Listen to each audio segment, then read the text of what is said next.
Hello, Anya here. Today I'm going to show you how to make a few different things using melted pony beads. I made a mobile, a couple of dishes, some ornaments.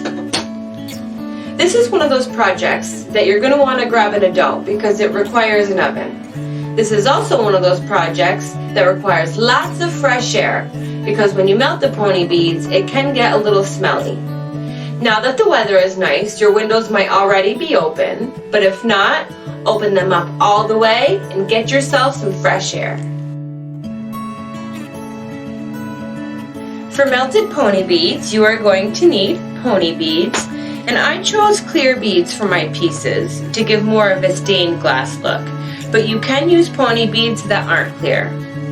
You are going to need a baking sheet, and I do lots of craft projects, so my baking sheet is just for crafts. If you don't have a baking sheet that's just for crafts, I'm going to recommend wrapping it with aluminum foil.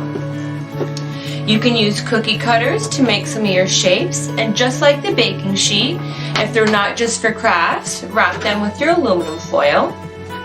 If you decide to make ornaments or a mobile, you'll need some string. And when it comes to stringing your pieces, if you know someone with a drill, they can drill a hole in your piece for you, or you can glue on your string like I did for this ornament, and that works as well. First, you're going to want to preheat your oven to 400 degrees. And again, if you don't have a baking sheet that's just for crafts, you're going to want to cover it with aluminum foil. Then, it's time to lay out your beads. You can use cookie cutters to make some shapes, and this one will eventually turn into a decorative dish. Or you can skip the cookie cutters and go more freehand and create your own designs. If you're feeling extra creative and have lots of pony beads, you could cover the whole surface of your baking sheet and make a big picture. When you finish laying out your beads, you're going to place the baking sheet into the oven for about 15 to 20 minutes.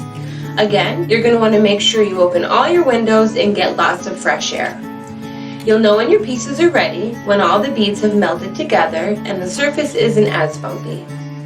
When you think your pieces are ready, you'll pull the baking sheet out of the oven and set it aside to let your pieces cool.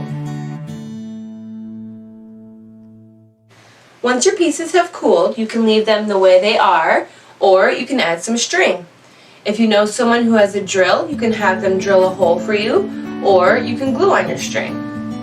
If you were going to make a dish, what you would do next is get an oven-safe bowl and take that piece you made in the first melting, center it over that bowl, put it back in the oven for about 10 minutes, and what will happen is this piece will take the shape of your bowl. You'll take it out, let it cool, and that's it. Thank you for joining me today. I hope you had a lot of fun. Bye!